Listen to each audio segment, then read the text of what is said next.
ബാങ്കുകളെ ബേസിക്കലി നമുക്ക് പല ടൈപ്സ് ആയിട്ട് ഡിവൈഡ് ചെയ്യാം. ഓക്കെ, ബാങ്കുകൾ പല രീതിയിലുണ്ട്. അതിലൊന്ന് കൊമേഴ്ഷ്യൽ ബാങ്ക്സ് ആണ്. കൊമേഴ്ഷ്യൽ ബാങ്ക് എന്ന് പറഞ്ഞാൽ നോർമലി നമ്മളിപ്പം കാണുന്ന HDFC, ICICI, SBI ഇതൊക്കെ കൊമേഴ്ഷ്യൽ ബാങ്ക്സ് ആണ്. പിന്നെ റീജിയണൽ റൂറൽ ബാങ്ക്സ് ഉണ്ടാവും, RRBs. Okay, regional rural banks rural ഡെവലപ്മെന്റുമായി ബന്ധപ്പെട്ടുകൊണ്ടൊക്കെയുള്ള ബാങ്കുകളാണ്. പിന്നെ കോഓപ്പറേറ്റീവ് ബാങ്ക്, നമ്മൾ കോഓപ്പറേറ്റീവ് സൊസൈറ്റി നമ്മൾ എടുക്കുന്ന സമയത്ത് നമ്മൾ പറഞ്ഞിട്ടുണ്ട്, കോഓപ്പറേറ്റീവ് ബാങ്ക്സ് കോഓപ്പറേറ്റീവ് സൊസൈറ്റി ആയിട്ട് എന്ത് ചെയ്യാം, ബാങ്കുകൾക്ക് വർക്ക് ചെയ്യാം. പിന്നെ ഡെവലപ്മെന്റ് ബാങ്ക്സ്.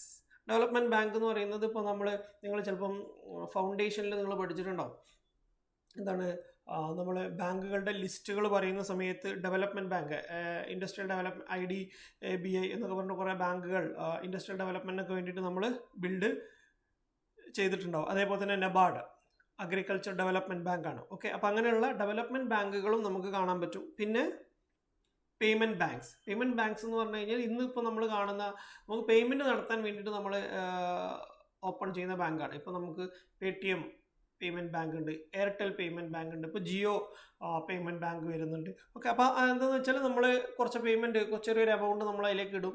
ആ എമൗണ്ട് നമ്മൾ എന്ത് ചെയ്യുന്നു, സ്പെൻഡ് ചെയ്യുന്നു. സ്പെൻഡിങ് ചെയ്യാൻ വേണ്ടിയിട്ടുള്ള ഒരു ബാങ്കിങ് സിസ്റ്റമാണ് എന്ത്, പേയ്മെന്റ് ബാങ്ക്. പിന്നെ സ്മോൾ ഫൈനാൻസ് ബാങ്ക്, ചെറിയ ചെറിയ സംരംഭങ്ങൾക്കൊക്കെ വേണ്ടിയിട്ട് ലോണുകളും കാര്യങ്ങളും കൊടുക്കാനൊക്കെ വേണ്ടിയിട്ട് ഉള്ള ബാങ്കാണ് എന്ത്, സ്മോൾ ഫൈനാൻസ് ബാങ്ക്സ്.